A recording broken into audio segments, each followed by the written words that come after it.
காலம் கிரகங்கள் கையில். உண்மை ஜோதிடத்தை உலகிற்கு எடுத்துக் கூறும் உங்கள் புதிய வரலாறு டிவி. வணக்கம். ஓம் கம் கணாதிபதியே நமக. ஓம் வம் வாராகி நமக. அருட்பெருஞ்சோதி தனிப்பெரும் கருணை குருவே சரணம். குலதெய்வம் ஸ்ரீ மாரியம்மனின் அருளாசியோடு நான் உங்கள் ஜோதிடர் ஸ்ரீமதி கவிதா சக்திவேல், திருப்பூரிலிருந்து. அனைவருக்கும் தமிழ் புத்தாண்டு நல்வாழ்த்துக்கள். இன்றைய பதிவு சித்ரா பௌர்ணமி வழிபாடுகள். ஒவ்வொரு மாதமும் வரக்கூடிய பௌர்ணமிகள் ஒவ்வொரு சிறப்புகள் வாய்ந்ததாகும். சித்திரை மாதத்தில் வரக்கூடிய பௌர்ணமி சித்ரா பௌர்ணமி என்று அழைக்கப்படுகிறது.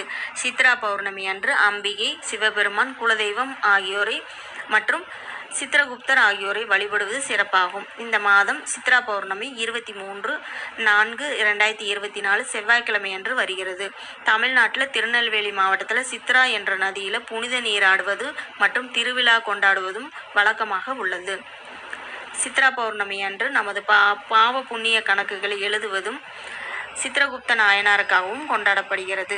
மேலும் இந்த சிறப்பான நாளில் தண்ணீர் பந்தல், நீர்மோர் மற்றும் தயிர் சாதம், எலுமிச்சை சாதம் ஆகியவற்றை அன்னதானமாக கொடுக்கும்போது நம்மளுடைய பாவ கணக்குகள் குறைந்து நற்கணக்குகள் அதிகமாகும் என்பது நம்பிக்கையாகும்.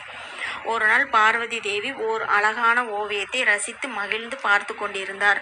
அந்த ஓவியத்தை உயிர்ப்பித்து தரும்படி சிவபெருமானிடம் வேண்டிக் கொண்டார். சிவபெருமான் தன் மூச்சு காற்றால் அந்த ஓவியத்தை உயிர்ப்பித்து கொடுத்தார். சித்திரம் மூலம் சித்ரா பௌர்ணமி என்று பிறந்ததால் சித்திரகுப்தர் என்று அழைக்கப்பட்டார். அதன் பின் அவர் யமதர்ம ராஜாவிடம் பாவ புண்ணிய கணக்குகளை எழுதும் எழுத்தாளராக பணியாற்றுகிறார்.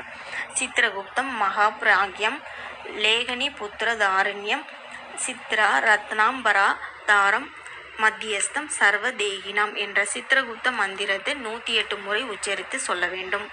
நைவேத்தியமாக பழங்கள், சர்க்கரை பொங்கல், தயிர் சாதம் இவற்றை வைத்து சித்திரகுப்தரை வணங்கும் போது நமது பாவங்கள் குறையும்.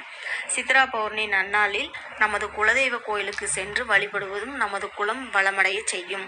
சித்ரா பௌர்ணமி நாளில் நமது வீட்டு மொட்டை மாடியில் அல்லது கடலோர நதியோர பகுதிகளில் அமர்ந்து நமது குடும்ப உறவுகளோடு நிலாச்சோறு சாப்பிடுவதும் உரையாடி மகிழ்வதும் சில இடங்களில் வழக்கமாகி உள்ளது. நாமும் அந்த வழக்கத்தை ஏற்படுத்திக் கொள்வோம். சித்ரா பௌர்ணமி அன்று வீட்டில் பூஜை அறையில் மகாலட்சுமிக்கு பால் பாயாசம் செய்து விளக்கேற்றியும் வழிபடலாம். வீட்டில் செல்வ செழிப்பு உண்டாகும். வாழ்க வளமுடன். நன்றி, வணக்கம்.